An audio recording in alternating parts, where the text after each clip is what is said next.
Hello students, कैसे हो? देखो, केमिकल कोऑर्डिनेशन के लास्ट लेक्चर में 1 मिनट।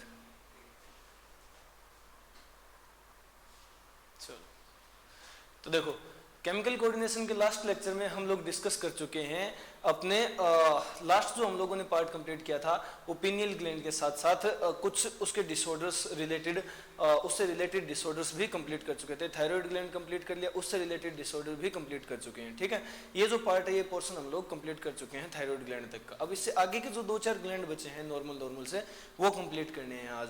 कल एक बच्चे का डाउट आया था कि सर साइज छोटी है वर्ड्स की, तो आज थोड़ी सी बढ़ाने की कोशिश करेंगे। और सेकंड कि तुम लोग अपनी थोड़ी सी स्पीड बढ़ाओ, मैं थोड़ी सी अपनी स्पीड कम करता हूं ताकि मेंटेन हो और तुम लोग नोट कर पाओ। और जो भी डायग्राम बने बाय द वे चैप्टर में, उसका स्क्रीनशॉट ले लिया करो ताकि बाद में बनाते रहो। कुछ अपने हुसैन साहब जैसे हैं जो टाइम ज्यादा लगाते हैं डायग्राम बनाने में। ठीक है, और तुम लोग इन कॉल मैसेज कर सकते हो अगर कोई डाउट हो या कोई पॉइंट समझ ना आया हो तो। ठीक है, हाथों हाथ मैसेज कर दिया करो, उसका आंसर तुम्हें मिल जाएगा। चलो देखो, हम लोग डिस्कस कर चुके हैं थायराइड ग्लैंड तक। अब उससे आगे बात करते हैं। आज हमें डिस्कस करना है नेक्स्ट अपना थाइमस ग्लैंड। थाइमस ग्लैंड, तो थाइमस ग्लैंड कैसा होता है, कहां होता है और क्या फंक्शन करता है? तो देखो, thymus gland by nature endodermal origin का होता है। एंडोडर्मल ओरिजिन का है, ओरिजिन एंडोडर्मल है इसका। क्लियर? नेक्स्ट कि थाइमस ग्लैंड बाइलोब्ड होता है। बाइलोब्ड होता है, 2 लोब बने हुए हैं इसके। क्लियर है? प्रेजेंट कहां होता है? तो present in media sternal, media sternal space. Media sternal space जहां अपना हार्ट प्रेजेंट है वहीं प्रेजेंट है। ये इस स्टर्नम के पीछे यानी बीनेथ द स्टर्नम, जो दोनों लंग्स के बीच में थोड़ा सा स्पेस बचा हुआ है वहां प्रेजेंट है। मैं इसको मोर करेक्ट कहूंगा beneath the sternum. Beneath the sternum, sternum के पीछे। क्लियर? जो थाइमस ग्लैंड है ना अपना, उसमें 2 पार्ट होते हैं। ठीक है, थाइमस ग्लैंड के पार्ट डिस्कस करें तो 2 पार्ट में डिवाइडेड है थाइमस ग्लैंड। एक तो इसका कॉर्टेक्स, ठीक है, और सेकंड मेडुला, मध्यांश और वल्कुट। तो देखो, कॉर्टेक्स पार्ट और मेडुला पार्ट में किस तरह के स्ट्रक्चर्स प्रेजेंट है। जो थाइमस ग्लैंड का कॉर्टेक्स पार्ट है ना, वहां थाइमोसाइट सेल्स प्रेजेंट है। थाइमोसाइट सेल्स प्रेजेंट है। ठीक है, जो सिक्रीट करते हैं एक हार्मोन जिसकी हमें बात करनी है थाइमोसिन। थाइमोसिन हार्मोन सिक्रीट करने का काम करते हैं। ठीक है, थाइमोसिन हार्मोन। क्लियर है? जबकि मेडुला जो पार्ट है वहां स्ट्रक्चर्स प्रेजेंट होती है जिन्हें हम लोग हेसल्स, हेसल साइंटिस्ट का नाम था और उसी के नाम पे नाम दे दिया स्ट्रक्चर्स को, हेसल्स कार्पोसल्स। हेसल्स कार्पोसल्स प्रेजेंट है, जो कि नेचर में फैगोसाइटिक होती है। फैगोसाइटिक होती है। ठीक है, भक्सी कोशिकाओं वाला रोल प्ले करती है, नेचर में फैगोसाइटिक होती है। तो देखो, एंडोडर्मल ओरिजिन है, बाइलोब्ड है, मीडिया स्टर्नल स्पेस में प्रेजेंट है। नेक्स्ट 2 पार्ट में डिवाइडेड होता है, कॉर्टेक्स और मेडुला। बहुत सारे ऑर्गन्स या ग्लैंड या स्ट्रक्चर्स हमारी बॉडी में ऐसे हैं जो 2 पार्ट्स में डिवाइडेड है। जैसे अगर मैं कहूं तो ये अपनी कॉपी के हेडर में नोट कर सकते हो। जैसे सबसे पहले एड्रिनल ग्लैंड हो गया, एड्रिनल ग्लैंड है। ठीक है, किडनी है, ओवरी है, थाइमस ग्लैंड है। ये जो ऐसे स्ट्रक्चर है ना, ये 2 पार्ट्स में डिवाइड होते हैं। इनमें कॉर्टेक्स होता है एक तो, और सेकंड पार्ट होता है मेडुला। ठीक है, इन्हें नोट डाउन कर सकते हो हेडर में। क्लियर है? तो इसी कैटेगरी में इसके 2 पार्ट हैं, कॉर्टेक्स और मेडुला। कॉर्टेक्स में थाइमोसाइट सेल्स होते हैं, थाइमोसिन हार्मोन प्रोड्यूस करते हैं, और मेडुला में हेसल्स कार्पोसल्स है जो फैगोसाइटिक होते हैं। नोट डाउन करो जल्दी, नोट डाउन करो। मोहम्मद सोहेल, क्वालिटी कम है वीडियो की, चलो आगे से बढ़ाने की कोशिश करेंगे। ठीक है, ये नोट डाउन करो, नोट डाउन होते ही मैसेज कर दिया करो, क्लियर है, ताकि मुझे भी आइडिया रहे। थोड़ी सी स्पीड बढ़ाओ अपनी।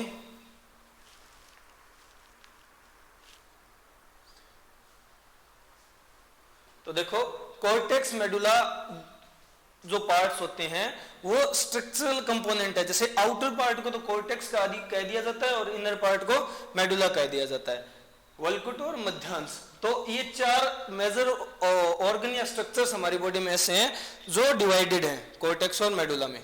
क्लियर है, हो गया नोट डाउन। चलो अब नेक्स्ट पॉइंट डिस्कस करते हैं थाइमस ग्लैंड के।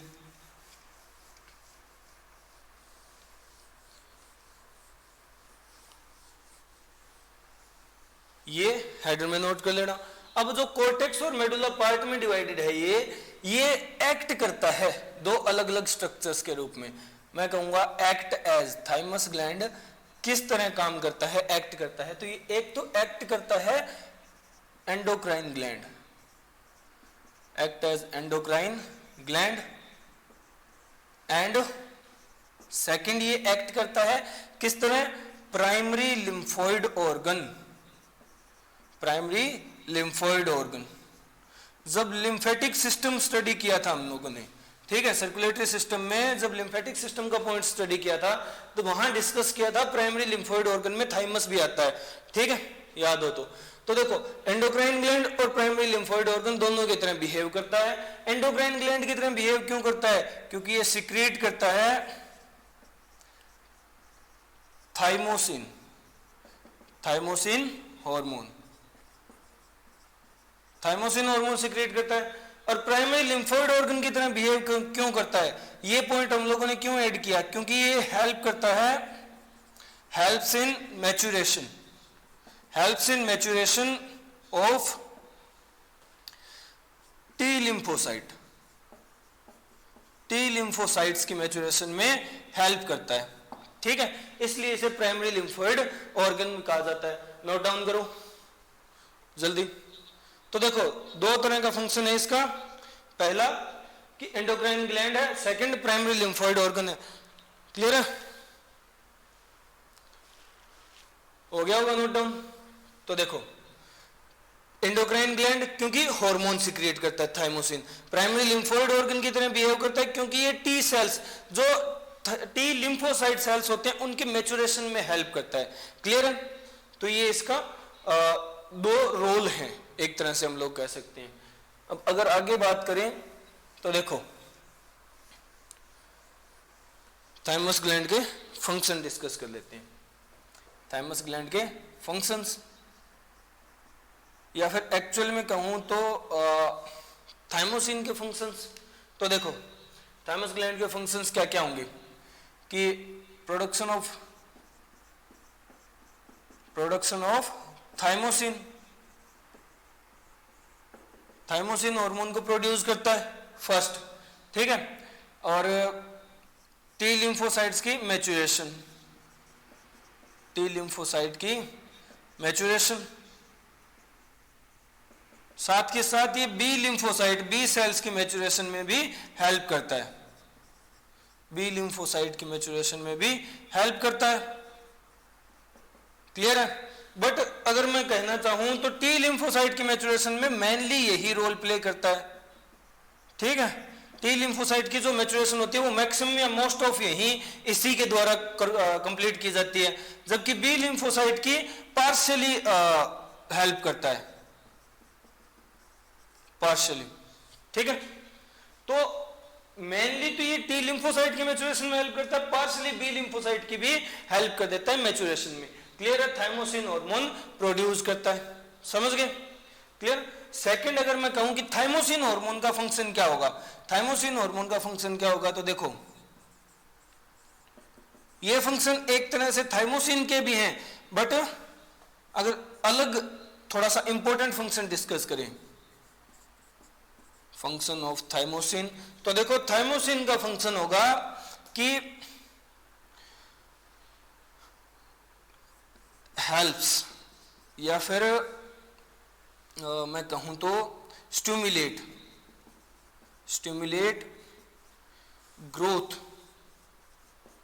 Growth of gonads.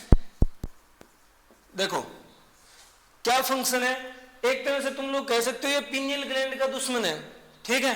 कैसे कि पीनियल ग्लैंड से जो हार्मोन रिलीज हो रहा था मेलाटोनिन क्या कर रहा था, गोनेड्स की ग्रोथ को रोक रहा था, सप्रेस कर रहा था, एंटागोनेडियल एक्टिविटी थी। थाइमोसिन गोनेड्स की ग्रोथ को बढ़ाता है, स्टिमुलेट करता है, ठीक है। तो चाहे तुम लोग कह दो हेल्प करता है गोनेड्स की ग्रोथ में, चाहे गोनेड्स की ग्रोथ को स्टिमुलेट करता है, प्रोत्साहित करता है, ठीक है। पॉइंट्स नोट डाउन करो, जल्दी नोट डाउन करो, और नोट डाउन होते ही मैसेज कर दिया करो। अब तक तो किसी का आया नहीं है, जल्दी नोट डाउन करो।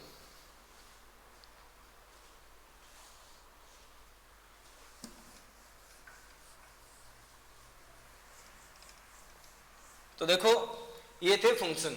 अगर मैं थाइमस ग्लैंड के फंक्शन कहूं तो भी, या थाइमोसिन के फंक्शन कहूं तो भी यही है। थाइमोसिन ही वो हार्मोन है जो टी और बी लिम्फोसाइट के मैच्योरेशन में हेल्प करेगा, बट इसका इंपॉर्टेंट फंक्शन ये गोनेड्स की ग्रोथ को स्टिमुलेट करता है। क्लियर है, समझ गए? चलो हो गया, अब आगे चलते हैं। हार्मोन का फंक्शन डिस्कस कर लिया, सोर्स डिस्कस कर लिया, ठीक है। अब बात करते हैं कि हार्मोन के डिसऑर्डर्स कैसे होंगे।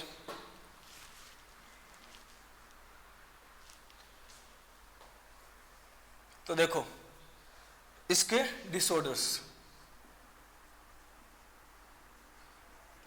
थाइमोसिन हार्मोन के डिसऑर्डर में सिर्फ एक ही डिसऑर्डर इंपॉर्टेंट माना जाता है कि अगर इसकी हाइपर सिक्रीशन हो जाए, हाइपर सिक्रीशन हो जाए। हाइपोसिक्रीशन इसलिए नहीं माना गया क्योंकि हाइपोसिक्रीशन होगा तो क्या होगा कि गोनेड्स की ग्रोथ रुक जाएगी, इतना ही होगा, इससे ज्यादा तो इफेक्ट नहीं आएगा।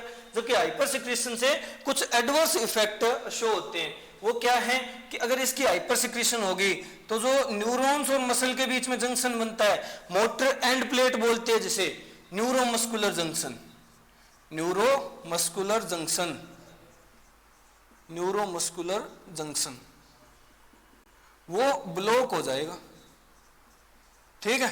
ये न्यूरोमस्कुलर जंक्शन को ब्लॉक कर देता है अगर एक्सेसिव अमाउंट में सिक्रेट हो जाए तो।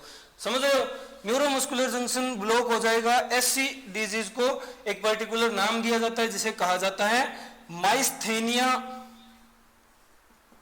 Gravis. Myasthenia gravis, myasthenia gravis है neuromuscular junction motor end plate के ब्लॉकिंग का डिसऑर्डर। क्लियर है? तो अगर इसकी हाइपर सिक्रेशन होगी तो माइस्थेनिया ग्रेविस हो जाएगा। समझ रहे हो? चलो नोट डाउन करो।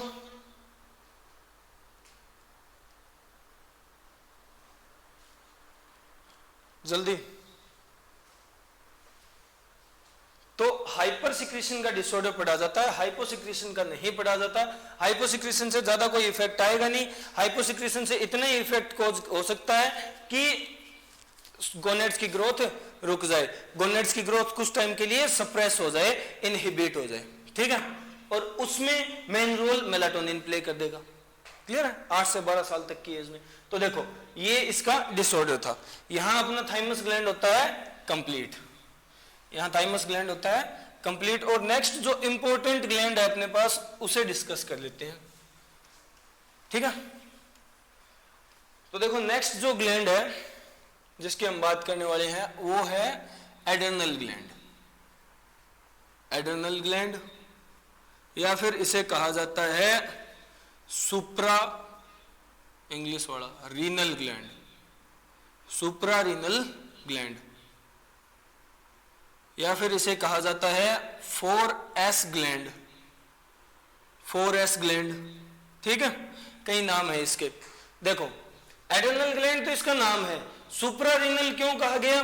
क्योंकि ये किडनी के ऊपर प्रेजेंट होता है, present on upper surface, present on upper surface of kidney. Renal, renal से रिलेट कर सकते हो, किडनी के ऊपर वाले सरफेस पे प्रेजेंट होता है, इसलिए सुप्रारीनल कहा। तो देखो 4S इसे किस लिए कहा? 4S कहा इसकी रेगुलेशन के बेसिस पे कि ये क्या रेगुलेट करता है। तो ये 4 ऐसे फंक्शन रेगुलेट करेगा जो S से स्टार्ट होते हो। समझने की कोशिश करो। ये शुगर लेवल मेंटेन करता है, ठीक है, ये सॉल्ट लेवल मेंटेन करता है, ठीक है, ये मेंटेन करता है सेक्सुअल एक्टिविटी या रेगुलेट करता है मैं कहूं तो, और स्ट्रेस। तो शुगर, साल्ट, सेक्स और स्ट्रेस, इनका रेगुलेशन ये ग्लैंड करता है, इसलिए इसे 4S ग्लैंड कहा जाता है। समझ रहे हो, 4S है इसके पास, शुगर का, साल्ट का, सेक्स का और स्ट्रेस का। क्लियर है? देखो ये जो ऊपर वाली 3 एक्टिविटीज हैं, शुगर, साल्ट और सेक्स से रिलेटेड, ये एक्टिविटीज रेगुलेट होती हैं इसके कोर्टेक्स पार्ट से, ठीक है। हम लोगों ने अभी अभी बात की है, हेडर में लिखा तुम लोगों ने कि एड्रेनल ग्लैंड भी कोर्टेक्स और मेडुला में डिवाइडेड है, वल्कुट और मध्यांश में डिवाइडेड है, तो इसका कोर्टेक्स पार्ट रेगुलेट करेगा शुगर, साल्ट और सेक्सुअल एक्टिविटी को, जबकि स्ट्रेस जो एक्टिविटी होगी उसे रेगुलेट करेगा मेडुला वाला पार्ट, ठीक है। मेडुला रेगुलेट करता है स्ट्रेस वाली एक्टिविटीज को। क्लियर है? देखो अपीयरेंस कैसी होती है इसकी, तो हम डायग्राम बनाएंगे। ये अपनी किडनी है, ये अपनी किडनी है, ठीक है।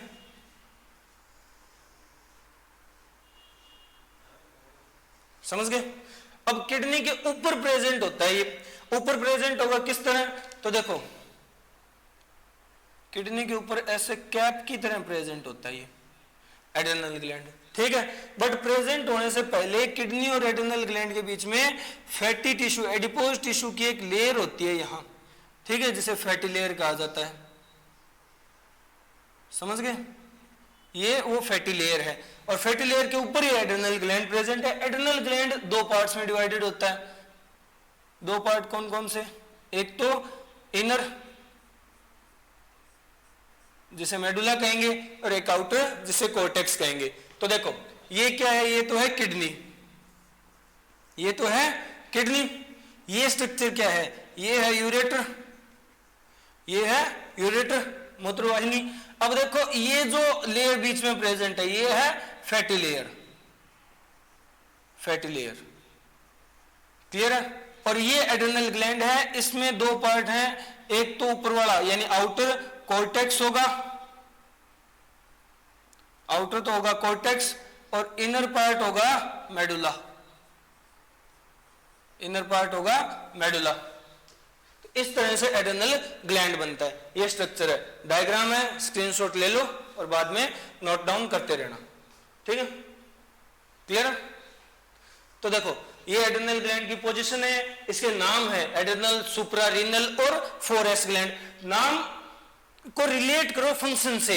सुप्रारीनल क्यों कहा? क्योंकि ये किडनी के ऊपर प्रेजेंट है, कैप है किडनी की, समझ गए। 4S क्यों कहा? क्योंकि ये ऐसी रेगुलेशन शो करता है जिसकी स्टार्टिंग S कैरेक्टर से होती है, S नाम से होती है। तो शुगर को रेगुलेट करेगा, साल्ट को रेगुलेट करेगा, सेक्स को रेगुलेट करेगा और स्ट्रेस को रेगुलेट करेगा। इसमें से cortex part sugar, salt, sex regulate करता है, स्ट्रेस रेगुलेट करता है मेडुला पार्ट। समझ गए? क्लियर है? चलो आगे चलते हैं। हो गया क्या? अबे मैसेज तो कर दिया करो। तो देखो ये एड्रेनल ग्लैंड है। अब हम बात करते हैं डिटेल में इसकी। तो देखो 4S ग्लैंड को हम लोगों ने 2 पार्ट में डिवाइड किया, कोर्टेक्स और मेडुला में। तो डिस्कस कर लेते हैं उन्हीं को। सुप्रारेनल या एड्रेनल ग्लैंड 2 पार्ट्स में डिवाइडेड है, ठीक है। एक तो एड्रेनल कोर्टेक्स है, एक एड्रेनल मेडुला है,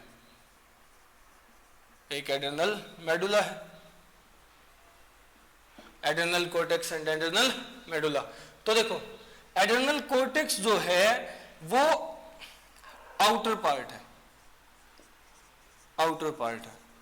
ठीक है, जबकि एड्रेनल मेडुला जो है वो इनर पार्ट है,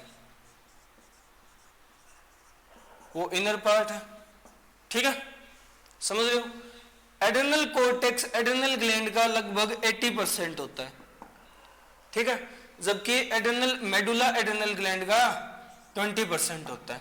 ठीक है, तो ज्यादातर पार्ट क्या है, कोर्टेक्स ही है ना, समझे। और ये रेगुलेट करता है शुगर, ठीक है, सॉल्ट और सेक्स, यानी सेक्सुअल एक्टिविटीज को रेगुलेट करने का काम है। जबकि इसका काम है रेगुलेट करना, मैं कहूंगा रेगुलेट स्ट्रेस को रेगुलेट करता है। क्लियर। एक इंपॉर्टेंट सा पॉइंट कि एड्रेनल मेडुला जो होता है ना, एड्रेनल मेडुला, इसको जनरली 3F ग्लैंड भी कहा जाता है। ठीक है, 3F ग्लैंड, जैसे पूरे एड्रेनल ग्लैंड को 4S कहा गया, इसको 3F कहा जाता है। ये 3F कौन कौन से हैं, तो देखो 3F क्या है। 3F है फियर यानी डर, ठीक है, फाइट रोड़ा यानी लड़ाई, और फ्लाइट उड़ना। तो इन 3 कंडीशंस में ये ग्लैंड काम करता है, फंक्शन करता है। इन 3 कंडीशंस में बॉडी को रेगुलेट करने का काम एड्रेनल मेडुला करता है, इसलिए 3F ग्लैंड कहा जाता है इसे। समझ गए, क्लियर है, नोट डाउन करो जल्दी जल्दी नोट डाउन करो।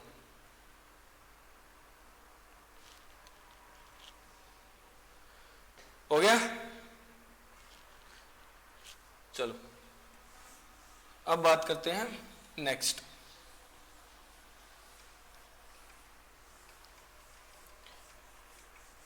ये थे 2 पार्ट्स, अब हम एक एक पार्ट की डिटेल स्टडी कर लेते हैं। सबसे पहले हम बात करेंगे एड्रेनल कॉर्टेक्स की। ठीक है, एड्रेनल कॉर्टेक्स। एड्रेनल कॉर्टेक्स जो पार्ट है ना, वो 3 पोर्शंस में डिवाइड होता है। ठीक है, इसमें 3 पोर्शन डिवाइड किए गए हैं, 3 पोर्शंस। वो कौन कौन से, तो देखो समझते रहो साथ के साथ।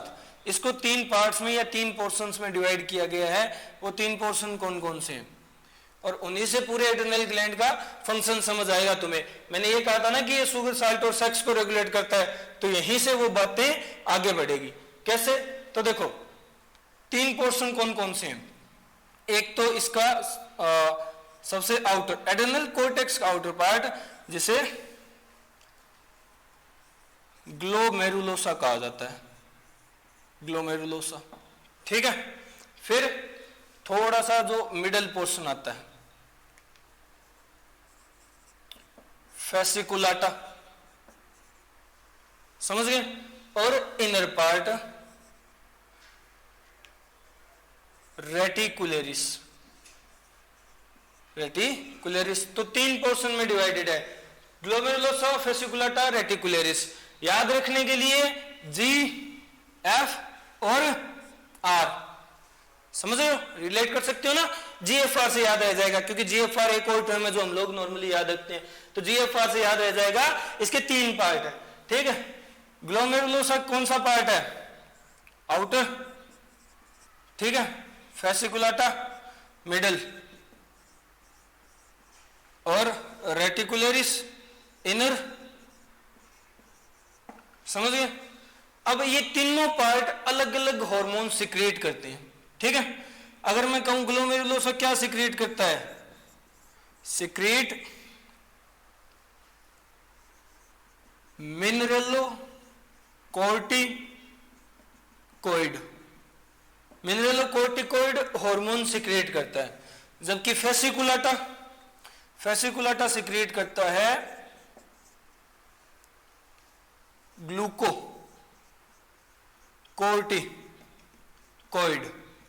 Glucocorticoid hormone. समझ गए।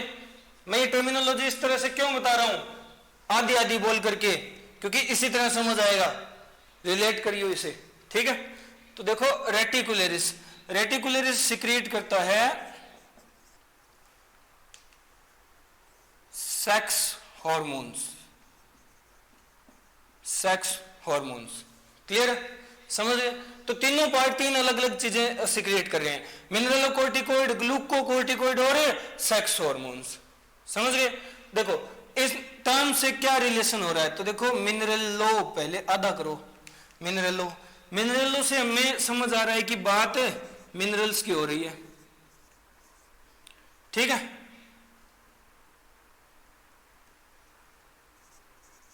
मिनरल की बात हो रही है। कोर्टिको, कोर्टिको से रिलेट कर पा रहे हैं कि कोर्टेक्स पोर्शन है, ठीक है, कोर्टेक्स पोर्शन है। और ओइड, ओइड से रिलेट कर पा रहे हैं कि स्टीरोइड है,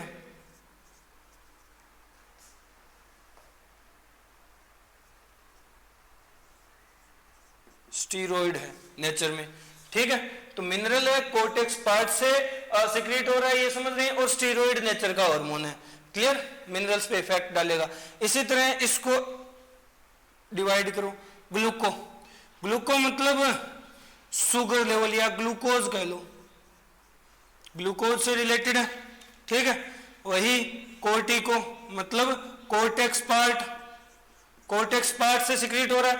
और ओइड, ओइड मतलब स्टीरोइड है, स्टीरोइड है नेचर में, समझ गए? और सेक्स हार्मोन्स सेक्स से रिलेटेड है, ठीक है? सेक्सुअल फीलिंग, सेक्सुअल एक्टिविटीज को कंट्रोल करते हैं। तो देखो नाम को कंप्लीट पढ़ना सीखो, समझ गए? जैसे सुपरा रीनल पढ़ा, जैसे 4S पढ़ा, जैसे 3F पढ़ा, उसी तरह मिनरलोकोर्टिकोइड, mineral cortex steroid, glucocorticoid, glucose cortex steroid और सेक्स हार्मोन्स, ये तीन पोर्शन में डिवाइडेड। और ये तीन पोर्शन, ये तीन चीजें सिक्रीट करते हैं, ठीक है? अब कौन सा हार्मोन है जो मिनरलोकोर्टिकोइड नेचर का है, कौन सा हार्मोन है जो ग्लूकोकोर्टिकोइड नेचर का है, और सेक्स हार्मोन कौन कौन से हैं वो हमें देखना है, ठीक है? समझ गए? तो मिनरलोकोर्टिकोइड हार्मोन एक ही है, एक ही मिनरलोकोर्टिकोइड हार्मोन है जिसका नाम है एल्डोस्टेरोन, एल्डोस्टेरोन, ठीक है? ग्लूकोकोर्टिकोइड, ग्लूकोकोर्टिकोइड हार्मोन है कोर्टिसोल, कोर्टिसोल, क्लियर है? और सेक्स हार्मोन दो हैं, एक तो एंड्रोजन, एक तो एंड्रोजन और एक एस्ट्रोजन, दोनों मेल और फीमेल्स के, ठीक है? Androgen and estrogen. तो देखो मिनरलोकोर्टिकोइड एल्डोस्टेरोन है, ठीक है? ग्लूकोकोर्टिकोइड कोर्टिसोल है, और सेक्स हार्मोन एंड्रोजन और एस्ट्रोजन है। समझ गए? क्लियर हो रहा है? अबे क्लियर हो रहा है क्या? तो देखो glomerulosa mineralocorticoid aldosterone hormone secrete करता है पार्ट, फेसिकुलोटा पार्ट क्या सिक्रेट करता है? ग्लूकोकोर्टिकोइड कोर्टिसोल हार्मोन, जबकि reticularis part sex hormone androgen estrogen secrete करने का काम करता है। यही फंक्शन होते हैं एड्रेनल कोर्टेक्स पार्ट के, ठीक है? और यहां से तुम रिलेट कर सकते हो इसके जो तीन फंक्शन हम लोगों ने बताए थे एड्रेनल कोर्टेक्स को, क्या क्या कहा था? एड्रेनल कोर्टेक्स क्या क्या कंट्रोल करता है? एड्रेनल कोर्टेक्स कंट्रोल करता है शुगर, साल्ट और सेक्स। तो शुगर यानी ग्लूकोज वाला कोर्टिसोल कंट्रोल करेगा, रेगुलेट करेगा, साल्ट मतलब मिनरल एल्डोस्टेरोन रेगुलेट करेगा, और सेक्स मतलब सेक्स हार्मोन्स एंड्रोजन एस्ट्रोजन जो रेगुलेट करेंगे। क्लियर है? समझ गए? नोट डाउन करो जल्दी, होते ही मैसेज करो मुझे कि नोट डाउन हो गया।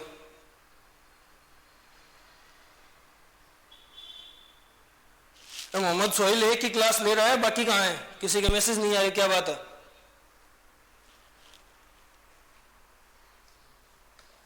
जल्दी नोट डाउन करो तीनों पार्ट, तीनों पोर्शंस।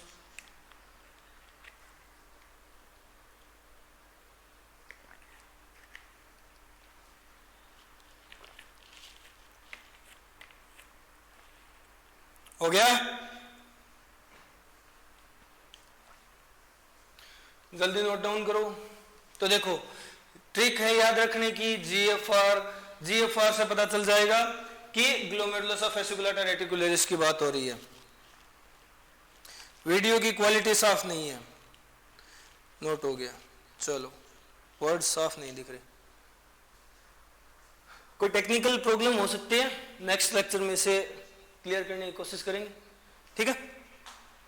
अब तो जैसा है थोड़ी सी मेहनत करनी पड़ेगी, करो।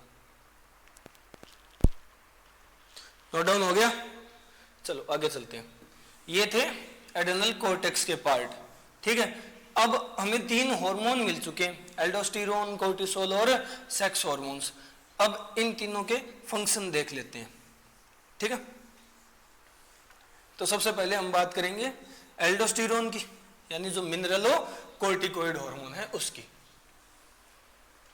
मिनरलोकॉर्टिकॉइड हार्मोन की। देखो एल्डोस्टेरोन जो है वो एक तरह से साल्ट रिटेनिंग हार्मोन है, इसका दूसरा नाम भी यही है, salt retaining hormone, salt retaining hormone. ये क्या करता है, तुम लोगों ने एक्सक्रीटरी सिस्टम में पढ़ा भी है एल्डोस्टेरोन का फंक्शन, ठीक है। रास वाला जो मैकेनिज्म था उसमें तुम लोगों ने पढ़ा भी है एल्डोस्टेरोन का फंक्शन, कि ये कैसे साल्ट को रिटेन करता है, रीएब्जॉर्प्शन करवाता है साल्ट की, इसलिए इसे कहा साल्ट रिटेनिंग हार्मोन मिनरलोकॉर्टिकॉइड, ठीक है।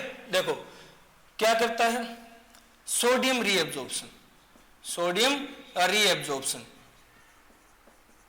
मेनली सोडियम रीएब्जॉर्प्शन पे फोकस करता है, ठीक है। मेनली सोडियम रीएब्जॉर्प्शन में हेल्प करता है, इसी पे फोकस करता है, सोडियम को रीएब्जॉर्ब करवाता है, तो बॉडी के अंदर साल्ट लेवल या बॉडी की ओस्मोलरिटी मेंटेन करके रखता है, मेंटेन बॉडी ओस्मोलरिटी, मेंटेन बॉडी ओस्मोलरिटी, ठीक है। ओस्मोलरिटी तुम लोग जानते हो क्या होता है, ओस्मोलरिटी होता है water salt balance, water salt balance, water salt balance osmolarity. तो ओस्मोलरिटी मेंटेन करने में हेल्प करता है, समझ गए, क्लियर है। तो देखो अगर मैं कहूं, 2 पॉइंट आते हैं कि अगर एल्डोस्टेरोन जो है, एल्डोस्टेरोन है वो बढ़ जाए तो क्या होगा, और अगर एल्डोस्टेरोन घट जाए तो क्या होगा, ठीक है। तो देखो एल्डोस्टेरोन डायरेक्टली रिलेटेड है सोडियम रीएब्जॉर्प्शन से, अगर एल्डोस्टेरोन बढ़ा, एल्डोस्टेरोन की अमाउंट बढ़ी तो सोडियम रीएब्जॉर्प्शन बढ़ेगा, यानी बॉडी में सोडियम आयंस की अमाउंट बढ़ जाएगी, ठीक है। और एल्डोस्टेरोन घटा तो सोडियम आयंस की अमाउंट घट जाएगी। ये तो समझ सकते हो ना कि अगर एल्डोस्टेरोन बढ़ा बॉडी में सोडियम आयंस की अमाउंट बढ़ जाएगी, एल्डोस्टेरोन घटा बॉडी में सोडियम आयंस की अमाउंट घट जाएगी। इनको पर्टिकुलर एक एक टर्म दी गई है। तो देखो अगर सोडियम आयंस की अमाउंट बढ़ती है और घटती है तो इन्हें क्या कहा जाता है, सोडियम आयंस की अमाउंट बढ़ी तो इसलिए इसे कहा जाता है हाइपर, क्योंकि बढ़ रही है, नेटेरिया, हाइपर नेटेरिया, क्लियर है। और अगर सोडियम आयंस की अमाउंट घट रही है तो तुम लोग रिलेट कर सकते हो, इसे कहा जाता है हाइपोनेटेरिया, हाइपोनेटेरिया। तो देखो एल्डोस्टेरोन बढ़ा, सोडियम बढ़ा, सोडियम बॉडी के अंदर बढ़ा, अमाउंट बढ़ी सोडियम की, हाइपरनेटेरिया। एल्डोस्टेरोन घटा, बॉडी के अंदर सोडियम आयंस की अमाउंट घटी, हाइपोनेटेरिया। समझ रहे हो, क्लियर है। जल्दी से नोट डाउन करो, ठीक है, और नोट डाउन होते ही मैसेज करना।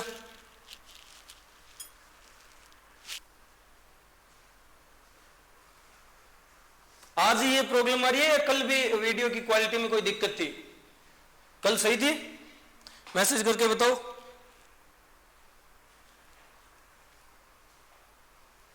देखो मैं बोल देता हूं, एल्डोस्टेरोन की बात कर रहे हैं, इसे साल्ट रिटेनिंग हार्मोन कहा जाता है, ठीक है, क्योंकि ये बॉडी के अंदर साल्ट के अमाउंट को मेंटेन रखता है। कैसे कि सोडियम रीअब्जॉर्प्शन कराता है, मेनली सोडियम रीअब्जॉर्प्शन पे फोकस करता है, ठीक है, मेंटेन करता है body osmolarity, water salt balance बना के रखता है, ठीक है। सोडियम अगर बढ़ा बॉडी में, एल्डोस्टेरोन बढ़ा तो सोडियम बढ़ा, हाइपरनेटेरिया की कंडीशन होगी, एल्डोस्टेरोन घटा, सोडियम घटा, हाइपोनेटेरिया होगा। समझ गए, क्लियर है। कल सही था, आज ही है प्रॉब्लम। चलो ये बताओ, नोट डाउन हो गया।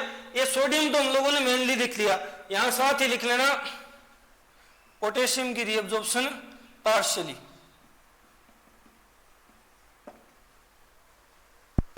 पार्शियली, ठीक है, यानी आंशिक रूप से पोटेशियम रीअब्जॉर्प्शन में भी हेल्प करता है, ठीक है। चलो नोट हो गया, आगे चलते हैं।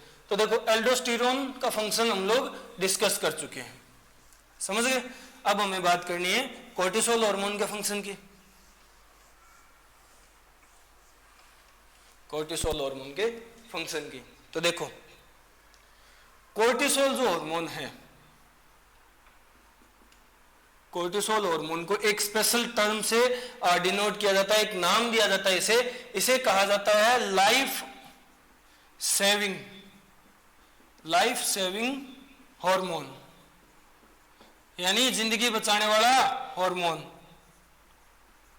ऐसा क्यों कहा गया वो तो इसकी प्रॉपर्टी डिस्कस करेंगे तभी पता चलेगा कि इसे लाइफ सेविंग क्यों कहा जाता है। तो देखो ये क्या क्या कांड करता है, मतलब इसके फंक्शन क्या है, क्लियर है। तो फंक्शन है कि सबसे पहले ये बॉडी के ग्लूकोज लेवल को बढ़ाएगा, ठीक है, यानी मैं कहूं तो ग्लूकोज लेवल इंक्रीज करवाएगा, ग्लूकोज लेवल इंक्रीज करवाएगा, ठीक है। किस किस तरह से करवाता है तो देखो स्टिमुलेट करेगा, स्टिमुलेट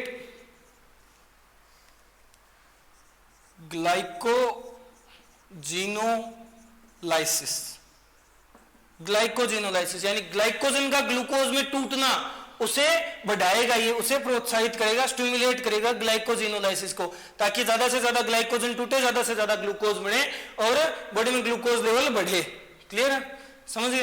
नेक्स्ट ये क्या करता है, ये स्टिमुलेट करता है, स्टिमुलेट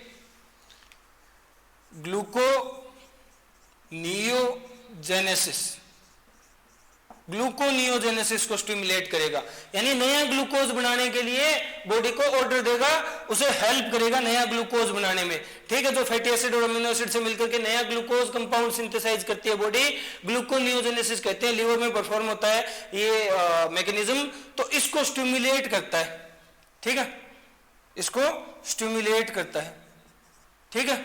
नेक्स्ट ये क्या करेगा, ये आरबीसी की जो प्रोडक्शन है, आरबीसी की जो प्रोडक्शन है उसे बढ़ाएगा, आरबीसी प्रोडक्शन इंक्रीज करवाता है। जबकि एक चीज याद रखने वाली है कि ये डब्ल्यूबीसी की प्रोडक्शन को घटाता है, ठीक है, डब्ल्यूबीसी की प्रोडक्शन को कम करवाएगा, समझ गए। डब्ल्यूबीसी की प्रोडक्शन घटाता है, आरबीसी की प्रोडक्शन बढ़ाता है। डब्ल्यूबीसी की प्रोडक्शन घटाता है, इससे क्या समझ सकते हो, कैसे रिलेट कर सकते हो, डब्ल्यूबीसी की प्रोडक्शन घटाएगा, डब्ल्यूबीसी प्रोडक्शन घटा करके ये क्या करता है, ये हेल्प करता है, helps in organ transplantation, organ transplantation. अगर हम ऑर्गन ट्रांसप्लांटेशन परफॉर्म कर रहे हैं, यानी ऑर्गन लगा रहे हैं बॉडी में किसी दूसरी बॉडी से लेकर के, ठीक है, ऑर्गन ट्रांसप्लांट किया जा रहा है, अंग प्रत्यारोपण कहते हैं जिसे, उसके कुछ कंसिक्वेंसेस ये क्रिएट होती है कि कई बार बॉडी उसे रिजेक्ट कर देती है, उस ऑर्गन को जो किसी और बॉडी से लेकर के हमारी बॉडी के अंदर लगाया जा रहा है उसे हमारी बॉडी रिजेक्ट कर देगी। उस रिजेक्शन को कैसे परफॉर्म किया जाता है, एंटीबॉडी बना करके, ठीक है। तो उस एंटीबॉडी यानी डब्ल्यूबीसी की प्रोडक्शन को ये घटा देगा, ठीक है, डब्ल्यूबीसी की प्रोडक्शन घटाएगा। इस तरह से एक फंक्शन ये होगा कि ये ऑर्गन प्लांटेशन में, ऑर्गन ट्रांसप्लांटेशन में हेल्प कर रहा है। तो इसी वजह से इस हार्मोन को कहा जाता है life saving hormone, life saving hormone, life saving hormone है ये, ठीक है, समझ गए। ये इतने पॉइंट नोट डाउन करो, जल्दी जल्दी नोट डाउन करो।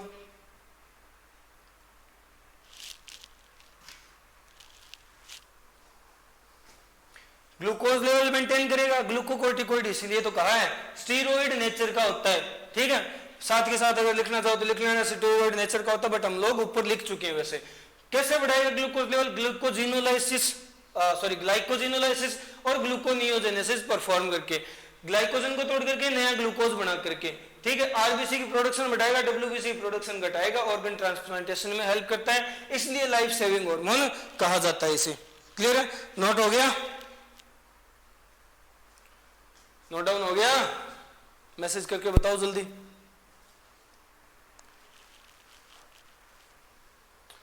चलो अब इससे आगे के पॉइंट देखते हैं। ये कोर्टिसोल हार्मोन है। और क्या फंक्शन परफॉर्म कर सकता है या करता है? तो देखो, ये रेगुलेट करता है ब्लड प्रेशर, रेगुलेट बीपी, ठीक है, समझ गए।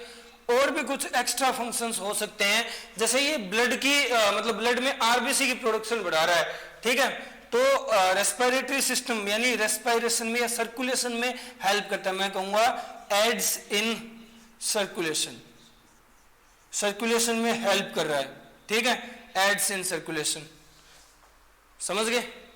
ये एड का मतलब होता है help, help, helps in circulation, circulation में हेल्प कर रहा है, क्लियर है। तो इस तरह के 2-4 पॉइंट हैं और यहां कोर्टिसोल हार्मोन के फंक्शंस खत्म होते हैं, ठीक है। कोर्टिसोल हार्मोन्स के जितने फंक्शन थे वो हम लोग डिस्कस कर चुके हैं, इंपॉर्टेंट जो थे, ठीक है, समझ गए। तो life saving hormone cortisol hormone यहां खत्म होता है। सेक्स हार्मोन्स जो है, नेक्स्ट पॉइंट है हमारे, सेक्स हार्मोन एंड्रोजन और एस्ट्रोजन, उन्हें हम यहां डिस्कस नहीं करेंगे क्योंकि सेक्स हार्मोन मेनली हम लोग, इसके लिए हमारे पास पूरा एक चैप्टर है, ठीक है, वहां जाकर के ह्यूमन रिप्रोडक्शन के टाइम इन दोनों हार्मोन्स को डिटेल्ड स्टडी करेंगे, ठीक है। मेल फीमेल में दोनों रिलीज होते हैं और इस तरह के फंक्शन करते हैं, वो हम बाद में बात करेंगे। अब आते हैं एडर्नल मेडुला पार्ट पे, क्लियर है, एडर्नल मेडुला वाले पोर्शन पे। तो एडर्नल मेडुला जो है, एडर्नल मेडुला जो है उसे एक और नाम दिया जाता है। पहला तो तुम लोग जानते हो कि इसे 3F ग्लैंड कहा जाता है, 3F ग्लैंड कहा जाता है। सेकंड इसे कहा जाता है modified, modified sympathetic, modified sympathetic neural system, neural system. अब ये तो एंडोक्राइन सिस्टम का पार्ट है, तो इसे मॉडिफाइड सिंपैथेटिक न्यूरल सिस्टम क्यों कहा हम लोगों ने? तो ये पॉइंट क्लियर होगा, सॉरी ये पॉइंट क्लियर होगा इसके फंक्शन के बेसिस पे, ठीक है, इसके फंक्शन के बेसिस पे क्लियर होगा। तो देखो एडर्नल मेडुला जो होता है ना, उसके अंदर स्पेशल सेल्स होते हैं, मैं कहूंगा have chromaffin, have chromaffin cells, ठीक है। क्रोमाफिन सेल्स वो होते हैं जो एफिनिटी रखते हैं, chromaffin cells have affinity, have affinity to K2Cr2O7 potassium dichromate, ठीक है, यही होता होगा पोटेशियम डाइक्रोमेट। तो पोटेशियम डाइक्रोमेट के लिए एफिनिटी होती है, यानी क्रोमाफिन पोटेशियम डाइक्रोमेट को खुद के साथ अटैच कर सकता है, ये सेल्स होते हैं, इसका एक स्पेशल सा पॉइंट है छोटा सा, ठीक है। क्रोमाफिन सेल्स हैं जो पोटेशियम डाइक्रोमेट के लिए एफिनिटिव होते हैं, ठीक है, समझिए। अब ये जो एडर्नल मेडुला है 3 कंडीशंस में ज्यादा एक्टिवेट रहता है, स्ट्रेस को रेगुलेट करता है, ये सब पॉइंट हम लोग डिस्कस कर चुके हैं, ठीक है। अब इसके अंदर 2 हार्मोन सिक्रीट किए जाते हैं, ठीक है, 2 important hormones, 2 important hormones secreted, 2 important hormone secrete होते हैं, ठीक है। ये 2 इंपॉर्टेंट हार्मोन कौन कौन से हैं? तो देखो ये 2 हार्मोन हैं, एक को तो कहा जाता है एड्रेनलिन और एक को कहा जाता है nor adrenaline, nor adrenaline. Adrenaline and nor adrenaline इसके 2 हार्मोन्स हैं, ठीक है। तो देखो बात आती है एडर्नल मेडुला की। एडर्नल मेडुला 3F ग्लैंड है, मॉडिफाइड सिंपैथेटिक न्यूरल सिस्टम कहा गया इसे, ठीक है। न्यूरल सिस्टम की, सिंपैथेटिक न्यूरल सिस्टम की एक मॉडिफिकेशन है, ये क्यों है वो हम लोग डिस्कस करेंगे बाद में, ठीक है।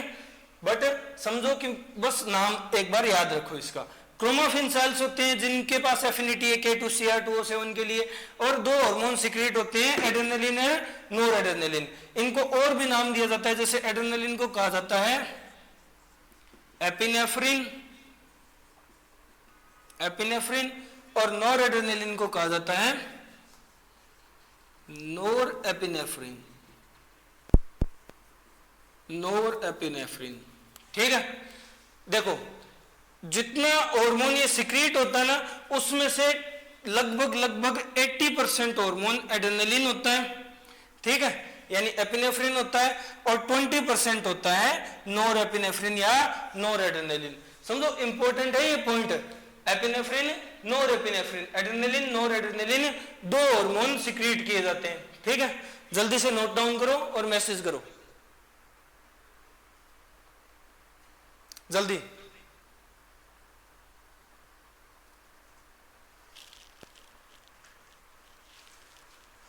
तो देखो ये एड्रेनल मेडुला के पॉइंट्स थे। अब हम आगे चलते हैं और इन्हीं हार्मोन्स को डिटेल में स्टडी करेंगे। एड्रेनल मेडुला जो 3F ग्लैंड है इसमें दो हार्मोन सिक्रेट होते हैं। अब ये पॉइंट क्लियर कर लेते हैं कि ये इसे मॉडिफाइड सिंपैथेटिक न्यूरल सिस्टम क्यों कहा गया। तो देखो मैं कहूंगा कि regulate involuntary activities with coordination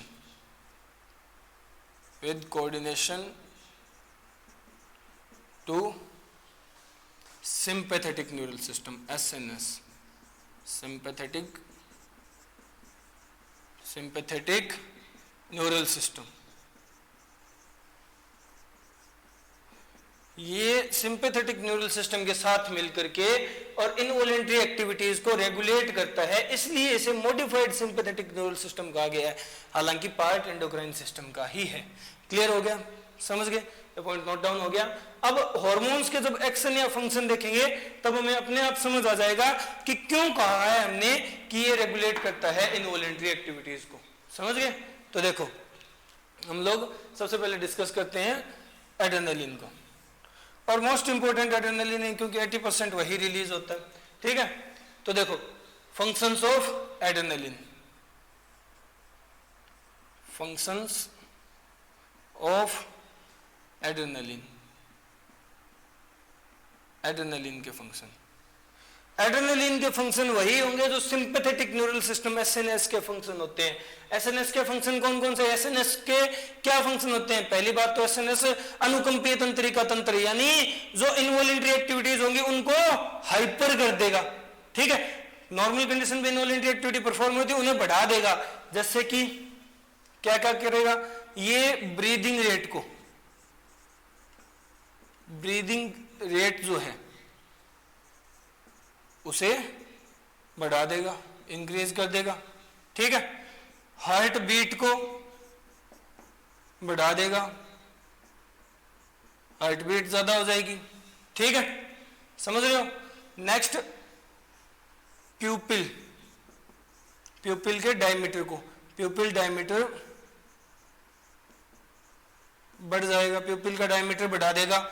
इसको कहा जाता है साइंटिफिक लैंग्वेज में, इस कंडीशन को नाम दिया गया है माइडराइसिस, माइडराइसिस, ठीक है। नेक्स्ट ये क्या करेगा, जो सलाइवा सिक्रीशन होता है, सलाइवा सिक्रीशन होता है उसे घटा देगा, ठीक है। सलाइवा के अमाउंट कम कर देगा, मतलब इसकी वजह से माउथ जो है वो ड्राई हो जाएगा, माउथ ड्राई हो जाएगा, समझ रहे हो, क्लियर है। नेक्स्ट ये क्या करेगा, और फंक्शन अगर बात करें तो स्वीट सिक्रीशन जो होता है, स्वीट सिक्रीशन उसे बढ़ा देगा, स्वीट सिक्रीशन इंक्रीज हो जाएगी, समझ गए, पसीने ज्यादा आने लगेंगे। यानी फियर फ्लाइट फाइट की जो कंडीशन होती है उसके अंदर जो जो एक्टिविटी होगी ना वो सारी एक्टिविटी एक तरह से ये रेगुलेट करता है, ठीक है, समझ गए। तो देखो क्या क्या है, ब्रीदिंग रेट बढ़ जाएगी क्योंकि हार्ट रेट बढ़ी है, हार्ट बीट बढ़ी है, हार्ट जल्दी जल्दी बीट करेगा तो ब्रीदिंग रेट अपने आप बढ़ेगी, ब्रीदिंग रेट बढ़ेगी तो हार्ट बीट बढ़ेगी, ठीक है, रिलेटेड है एक दूसरे से। प्यूपिल का डायमीटर बढ़ जाएगा, माइडराइसिस हो जाएगी, समझ गए।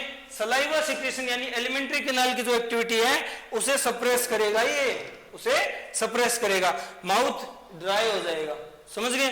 स्वीट सिक्रीशन, पसीना, पसीना ज्यादा आएगा, ठीक है, क्योंकि बॉडी का टेम्परेचर बढ़ सकता है, इस टाइम बढ़ जाता है टेम्परेचर, फियर, फ्लाइट, फाइट वाली कंडीशन में, ठीक है।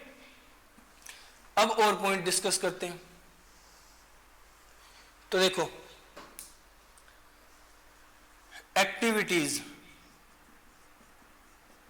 एक्टिविटीज ऑफ एलिमेंट्री कैनाल, आहार नाल की एक्टिविटीज को घटा देगा, ठीक है, कम कर देगा, चाहे उसमें फूड डाइजेशन हो, चाहे एंजाइम सिक्रेशन हो, किसी भी तरह की एक्टिविटी हो उसे सप्रेस कर देगा, समझ गए। नेक्स्ट ये क्या करेगा, मिक्चुरेशन जो होती है, मिक्चुरेशन यानी रिलीज ऑफ यूरिन, ठीक है, इसको कम कर देगा, यानी एक्टिविटीज ऑफ यूरिनरी ब्लडर भी कम कर देगा, ठीक है, मिक्चुरेशन को भी डिक्रीज करेगा, सप्रेस करेगा। नेक्स्ट जो पॉइंट है वो है कि गूज बम्प्स या गूज फ्लैश को, गूज फ्लैश क्या होता है, ये गूज फ्लैश या गूज बम्प्स क्रिएट करता है, ये तुम लोग जानते भी हो गूज बम्प्स क्या होता है, बट एक्चुअल नहीं जानते क्या होता है। गूज बम्प्स को तुम लोगों ने ये कहा होगा कि जैसे रोंगटे खड़े होना,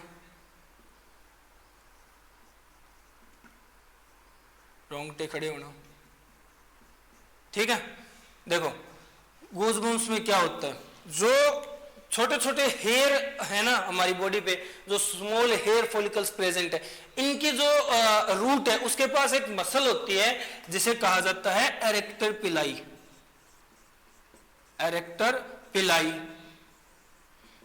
पिलाई को ये कॉन्ट्रैक्ट कर देता है, ठीक है, कॉन्ट्रैक्ट या कॉन्ट्रैक्शन इन एरेक्टर पिलाई, जिसकी वजह से रोंगटे खड़े हो जाते हैं, गूज बम्प्स आते हैं, गूज फ्लैश होता है, समझ रहे हो, क्लियर है।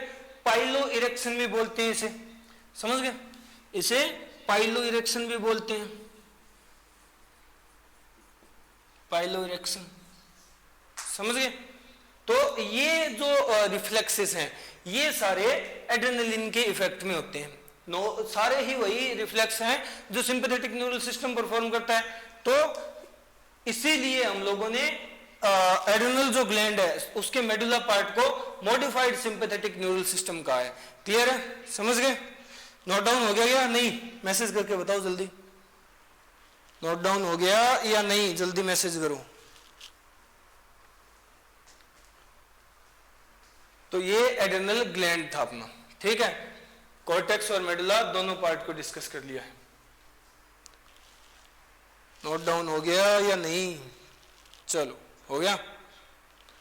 अब आगे चलते हैं, समझ तो गए एड्रेनलिन के सिस्टम, एड्रेनलिन के फंक्शंस, क्लियर है। चलो अगर कोई पॉइंट समझ नहीं आ रहा तो मैसेज कर सकते हो, डिस्कस कर लेंगे दोबारा। नेक्स्ट हम लोग बात करते हैं,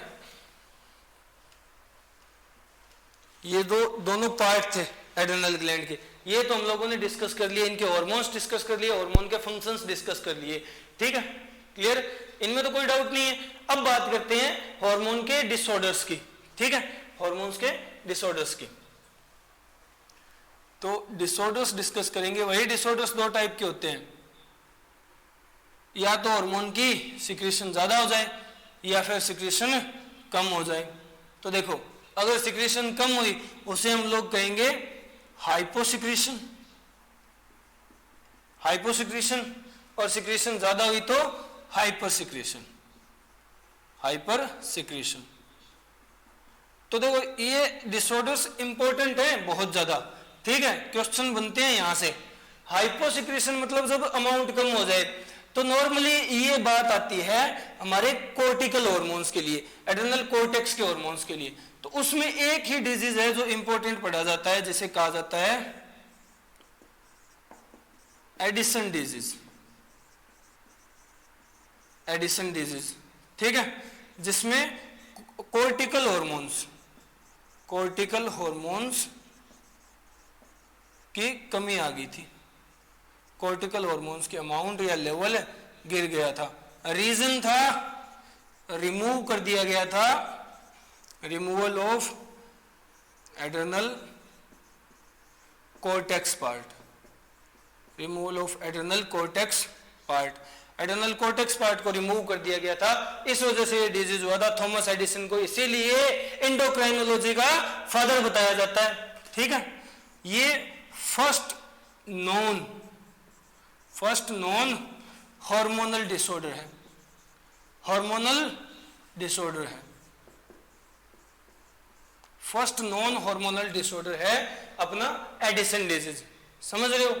क्लियर है? तो देखो हाइपोसिक्रीशन का एक ही डिसऑर्डर है एडिसन डिजीज। एडिसन डिजीज में क्या हुआ था? एडिसन डिजीज में कॉर्टिकल हार्मोन्स जो एड्रेनल कॉर्टेक्स के जो हार्मोन्स हैं उनके अमाउंट या उनके लेवल में डिक्रीमेंट हुआ था। रीजन था क्या कि रिमूव कर दिया गया था एड्रेनल कॉर्टेक्स पार्ट को। रिमूव करने वाला साइंटिस्ट एडिसन था, तो उसी के नाम पे बीमारी का नाम दे दिया, डिसऑर्डर का नाम दे दिया एडिसन डिजीज। और यही हमारा फर्स्ट नॉन हार्मोनल डिसऑर्डर था जिसका पहली बार पता चला था। क्लियर है? समझ गए? हाइपरसिक्रेशन का एक ही डिसऑर्डर है। समझ रहे हो? अब आते हैं हाइपरसिक्रेशन पे। हाइपरसिक्रेशन में कई सारे डिसऑर्डर पड़े जाते हैं, कई सारे। तो देखो सबसे पहले हम लोग बात करेंगे कोन्स डिजीज। कोन्स डिजीज क्या है? कोन्स डिजीज ऐसा डिसऑर्डर होता है जिसमें एल्डोस्टेरोन जो है इसकी अमाउंट में डिक्रीमेंट होगा, एल्डोस्टेरोन का लेवल गिर जाएगा, एल्डोस्टेरोन की अमाउंट में कमी आ जाएगी, तो जो डिसऑर्डर होगा ना उसे कोन्स डिजीज कहा जाता है। Conn's, CONS, Conn's disease. ठीक है, नेक्स्ट जो है वो है कुशिंग डिजीज या Cushing syndrome. Cushing disease, Cushing disorder या कुशिंग डिजीज में क्या होता है कि बॉडी के अंदर कोर्टिसोल यानी लाइफ सेविंग हार्मोन की अमाउंट में या लेवल में डिक्रीमेंट, सॉरी मैं बात कर रहा हूं डिक्रीमेंट क्या, इंक्रीमेंट। हाइपरसिक्रेशन की बात हो रही है, अगर अमाउंट जरूरत से ज्यादा बढ़ जाए तो की बात है। ठीक है, सॉरी माय मिस्टेक। एल्डोस्टेरोन की अमाउंट बढ़ जाए कोन्स डिजीज, कोर्टिसोल की अमाउंट बढ़ जाए कुशिंग सिंड्रोम। ठीक है, और अगर जो थर्ड पार्ट बच गया, ठीक है, थर्ड पार्ट कौन सा? जो सेक्स हार्मोन्स होते हैं उनके अंदर इम्बैलेंस हो गया, तो उस डिसऑर्डर को नाम दिया जाता है एड्रेनल विरिटिज्म।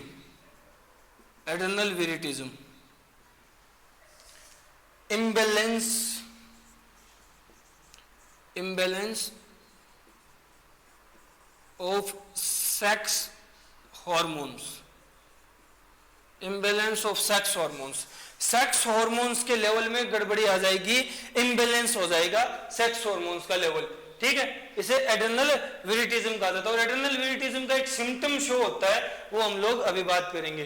तो देखो उसका एक छोटा सा पॉइंट है, वो यहां जगह नहीं है तो मैं दोबारा लिखूंगा, तुम लोग नीचे नोट डाउन कर लेना। अब समझो हाइपर सिक्रेशन के डिसऑर्डर, अगर एल्डोस्टेरोन बहुत ज्यादा अमाउंट में सिक्रेट किया जा रहा है तो कोन्स डिजीज होगा, कोर्टिसोल बहुत ज्यादा अमाउंट में सिक्रेट किया जा रहा है कुशिंग डिजीज होगा, और अगर सेक्स हार्मोन्स के लेवल में या अमाउंट में इम्बैलेंस देखने को मिला तो एड्रेनल विरिटिज्म क्रिएट हो जाएगा। ठीक है, एड्रेनल विरिटिज्म क्रिएट हो जाएगा। नोट डाउन करो जल्दी, ठीक है, जल्दी से नोट डाउन करो।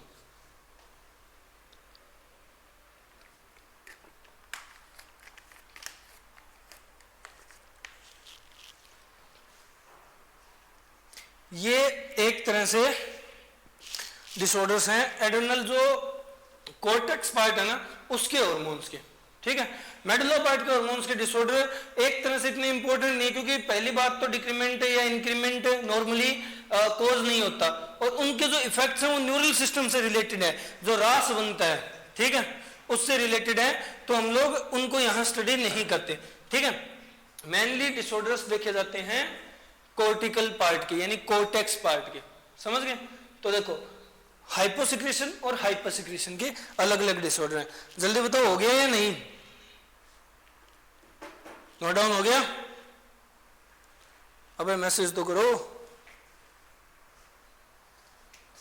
चलो अब बात करते हैं आगे। मैंने कहा कि एड्रेनल विरिटिज्म का एक पॉइंट बाकी है, वो डिस्कस करेंगे। एड्रेनल विरिटिज्म है imbalance of sex hormones, sex hormone के लेवल में इम्बैलेंस आना, ठीक है। तो ये इम्बैलेंस किस तरह से है क्या नहीं, वो देखते हैं। एड्रेनल विरिटिज्म,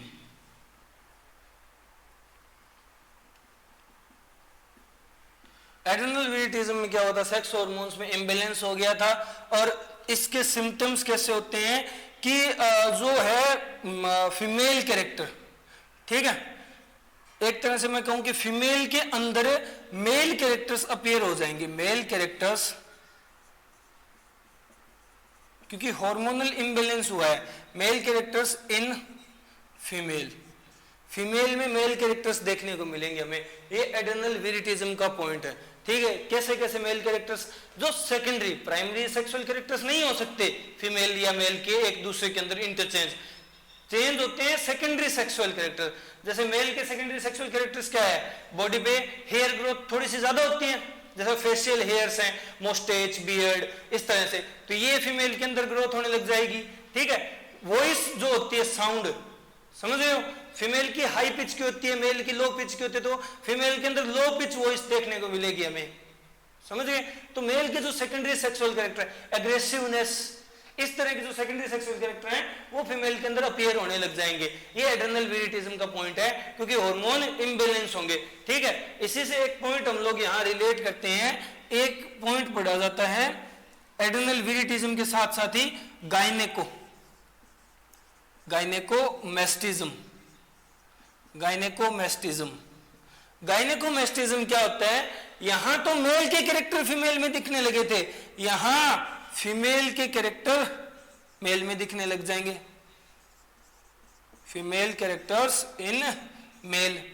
ये कोई बड़ी बात नहीं होती, हार्मोन के इम्बैलेंस की बात है, ठीक है। जैसे किसी की वॉइस है हाई पिच की, किसी आदमी की वॉइस भी तो बहुत तीखी होती है, एक मूवी बनी थी ना इस पे कुछ टाइम पहले, तो देखो जो सेकेंडरी सेक्सुअल कैरेक्टर्स है ना वो हार्मोन डिपेंडेंट है, और हार्मोन के लेवल में अगर इम्बैलेंस दिखेगा किसी भी तरह का तो वो सेकेंडरी सेक्सुअल कैरेक्टर्स अपीयर होने लग जाएंगे। जैसे मेल में फेशियल हेयर्स की ग्रोथ कम होगी तो वो एक तरह से फीमेल का सेकेंडरी सेक्सुअल कैरेक्टर है, समझ रहे हो। मेल में जैसे अगर मैं कहूं कि ममेरी ग्लैंड एक्टिवेट हो जाए, समझ गए, तो वो भी फीमेल का सेकेंडरी सेक्सुअल कैरेक्टर है, क्लियर है, जो गायनेकोमैस्टिज्म में काउंट किया जाता है। मेल की हाई पिच वॉइस हो जाए, ठीक है, तीखी आवाज, समझ रहे हो, तो वो भी एक तरह से फीमेल का सेकेंडरी सेक्सुअल कैरेक्टर जो मेल में अपीयर हो रहा है गायनेकोमैस्टिज्म में। इसमें इंपॉर्टेंट वही पढ़ा जाता है कि एग्जांपल के तौर पे ममेरी ग्लैंड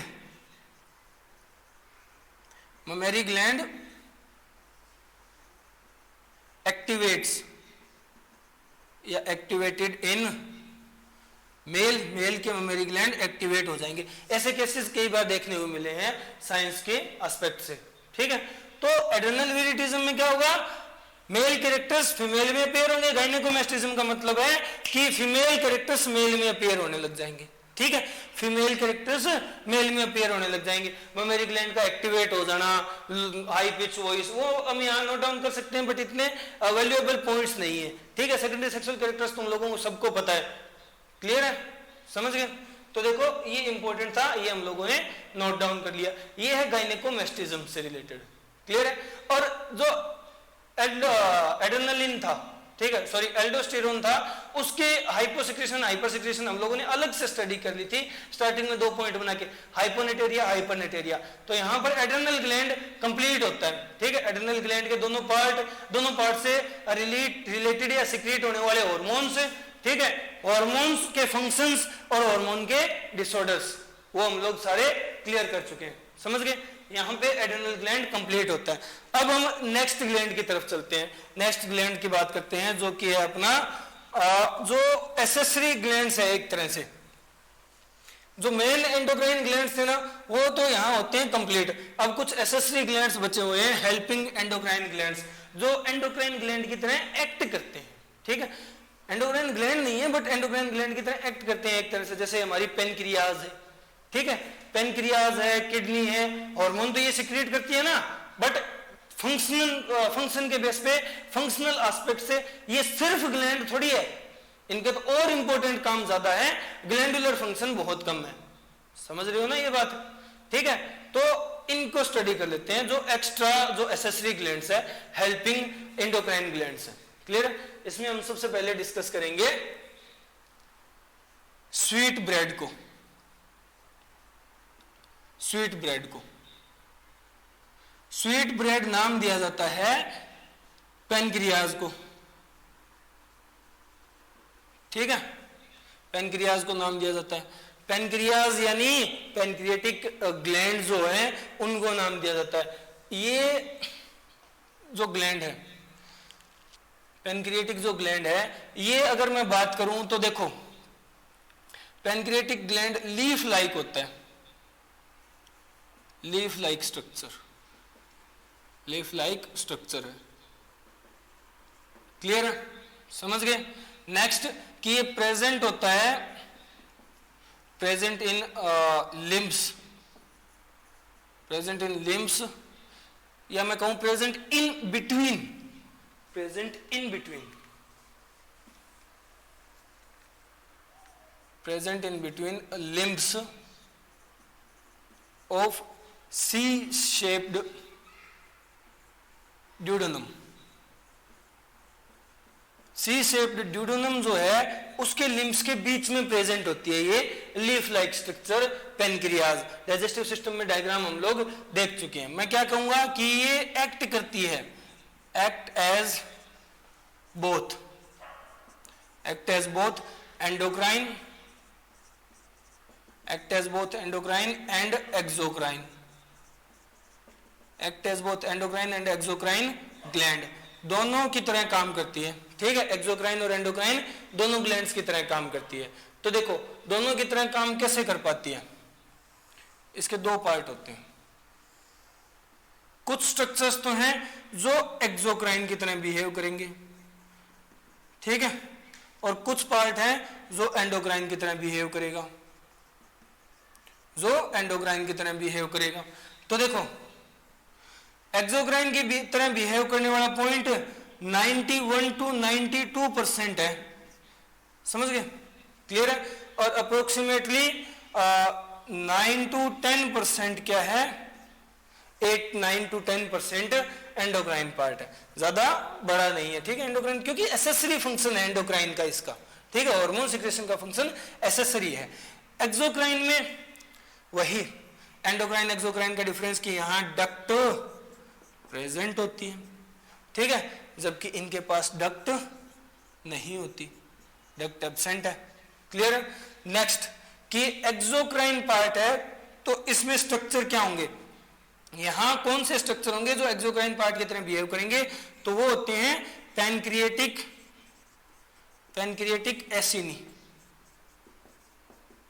ठीक है, पैनक्रिएटिक एसिनी जो बिहेव करेगी एक्सोक्राइन पार्ट की तरह, और यहां एंडोक्राइन पार्ट की तरह बिहेव करने के लिए स्ट्रक्चर होते हैं हमारे पास जिन्हें कहा जाता है islets, islets of Langerhans, islets of Langerhans. ठीक है, समझ गए? ये पार्ट है जो बिहेव करेंगे एक्सोक्राइन एंडोक्राइन की तरह। यहां पर नोट डाउन करो, इससे आगे के पॉइंट इसी तरह डिफरेंशिएट करके पॉइंट टू पॉइंट लिखेंगे, जगह नहीं है तो नोट डाउन करो इतना। ठीक है, और नोट डाउन होते ही मैसेज करके बताओ मुझे, जैसे ही नोट डाउन होता है मैसेज करके बताओ।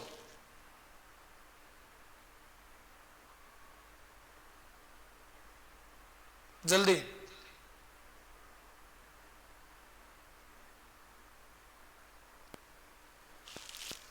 हो गया? अबे हो गया या नहीं? पेनक्रिएटिक ग्लैंड है, हम लोगों ने बात की थी कि ये मिक्स्ड हेट्रोक्राइन ग्लैंड है। हम लोग यहां नोट डाउन कर सकते हैं, पॉइंट बना सकते हैं कि ये मिक्स्ड टाइप की या फिर heterocrine,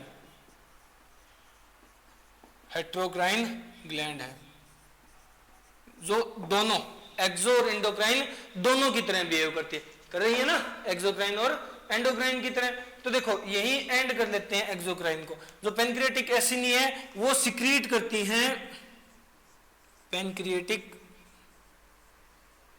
pancreatic juice, pancreatic juice. बस ये खत्म। यहां अब हमें बात सिर्फ एक्सोक्राइन पार्ट्स की करनी है, आइसोलेट्स ऑफ लैंगरहैंस की करनी है, ठीक है। ये जल्दी नोट डाउन करो और बताओ जल्दी।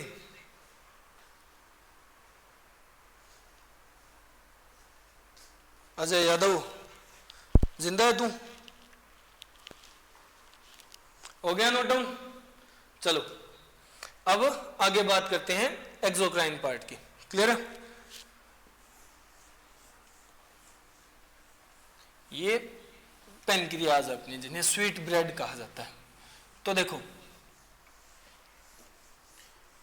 अब हम बात कर लेते हैं एंडोक्राइन पार्ट की, जो आइलेट्स ऑफ लैंगरहैंस का बना हुआ है, ठीक है। तो देखो एंडोक्राइन पोर्शन जो है उसकी बात कर लेते हैं। Endocrine portion isolates of Langerhans का बना हुआ और उसमें कई तरह के सेल होते हैं, ठीक है। तो इसके सेल्स डिस्कस करते हैं। इसमें पहला, ठीक है, अल्फा सेल्स होते हैं, अल्फा सेल्स, ठीक है। सेकंड इसमें होते हैं beta cells, second beta cells. और थर्ड इसमें होते हैं डेल्टा सेल्स, डेल्टा सेल्स। और फोर्थ यहां स्पेशल है पीपी सेल्स होते हैं, पीपी सेल्स होते हैं। क्लियर है? तो देखो अल्फा बीटा डेल्टा और पीपी सेल्स हैं। अब इन्हीं सेल्स से जो सिक्रीट होते हैं उन्हीं हार्मोन्स को हमें डिस्कस करना है, समझ रहे हो? क्लियर है? तो देखो अल्फा सेल सिक्रीट करते हैं ग्लूकागन, ग्लूकागन, ठीक है। Beta cell insulin, beta cell secrete करते हैं इंसुलिन। और डेल्टा सेल सिक्रीट करते हैं सोमेटोस्टेटिन, सोमेटोस्टेटिन हार्मोन। और पीपी सेल सिक्रीट करते हैं पीपी हार्मोन। यहां पीपी का मतलब है, यहां पीपी है pancreatic polypeptide, pancreatic polypeptide hormone या फिर सेल, क्योंकि पीपी सेल भी है, पीपी हार्मोन भी है। तो पैनक्रिएटिक पॉलीपेप्टाइड, पैनक्रियाज से रिलीज होने वाला पॉलीपेप्टाइड नेचर का हार्मोन है, जो पॉलीपेप्टाइड नेचर के सेल्स ही सिक्रिएट करते हैं। इसी बेसिस पे नाम दे दिया गया, पीपी सेल से पीपी हार्मोन सिक्रिएट होता है, ठीक है। अब देखो इंसुलिन ग्लूकागन के फंक्शन, सोमेटोस्टेटिन के फंक्शन हम लोग डिस्कस करेंगे कि इनके फंक्शन क्या क्या होते हैं। ये हो गया नोट डाउन? बताओ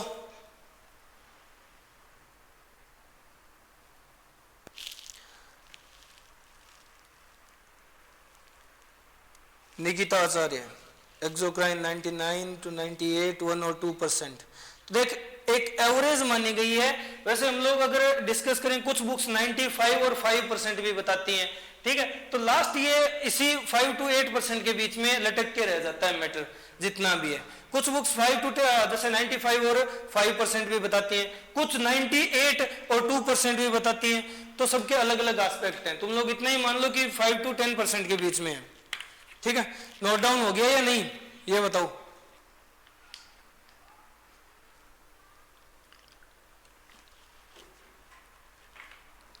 हो गया? चलो अब इनके फंक्शन तुम लोग जानते हो, वैसे इनके फंक्शन जानते हो क्योंकि डाइजेस्टिव सिस्टम में हम लोगों ने डिस्कस किए थे। देखो जो अपनी इंसुलिन हार्मोन है, जो इंसुलिन हार्मोन है वो क्या करता है, सबसे पहले डिस्कस कर लेते हैं। इंसुलिन ग्लूकागन एक तरह से दोनों एंटागोनिस्टिक हार्मोन है, एक दूसरे के दुश्मन है, ठीक है, ये हम लोग जानते हैं, समझ गए। बट इंसुलिन किस तरह से फंक्शन करता है, जिसका अपोजिट फंक्शन ग्लूकागन करेगा, यही देखना है। तो ये क्या करता है, ये इंक्रीज करता है, increase blood glucose level, increase blood glucose level, blood के ग्लूकोज लेवल को बढ़ाएगा। कैसे कि ये स्टिमुलेट करता है, स्टिमुलेट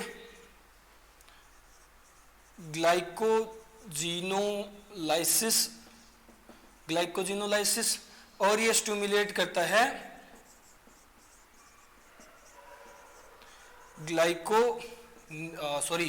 ग्लूकोनियोजेनेसिस।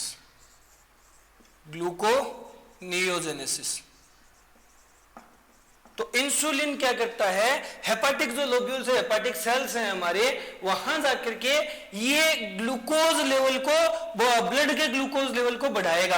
कैसे कि नया ग्लूकोज सिंथेसाइज करवाएगा, सेकंड कि ग्लाइकोजिनोलाइसिस परफॉर्म करवाएगा। ग्लाइकोजिनोलाइसिस वही कि ग्लाइकोजन को ग्लूकोज में तोड़वाता है। ये एक्ट करता है हेपाटिक सेल्स पे।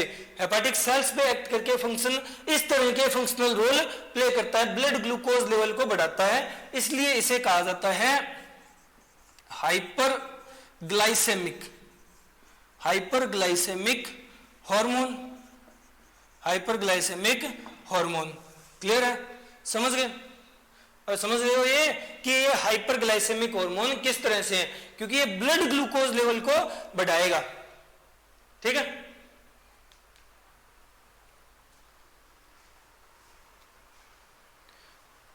नोट डाउन करो।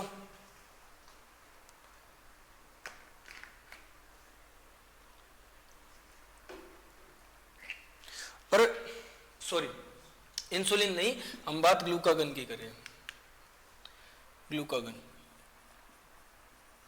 ग्लूकागन है जो ब्लड ग्लूकोज लेवल को बढ़ाता है। ठीक है, इंसुलिन ब्लड ग्लूकोज लेवल को घटाएगा, सॉरी, ग्लूकागन इंक्रीज करेगा ब्लड ग्लूकोज लेवल, स्टिमुलेट करेगा ग्लाइकोजिनोलाइसिस, स्टिमुलेट करेगा ग्लूकोनियोजेनेसिस और हाइपरग्लाइसेमिक होता है। क्लियर है, समझ गए? जस्ट इसका अपोजिट फंक्शन होता है इंसुलिन का। ठीक है, जल्दी नोट डाउन करो।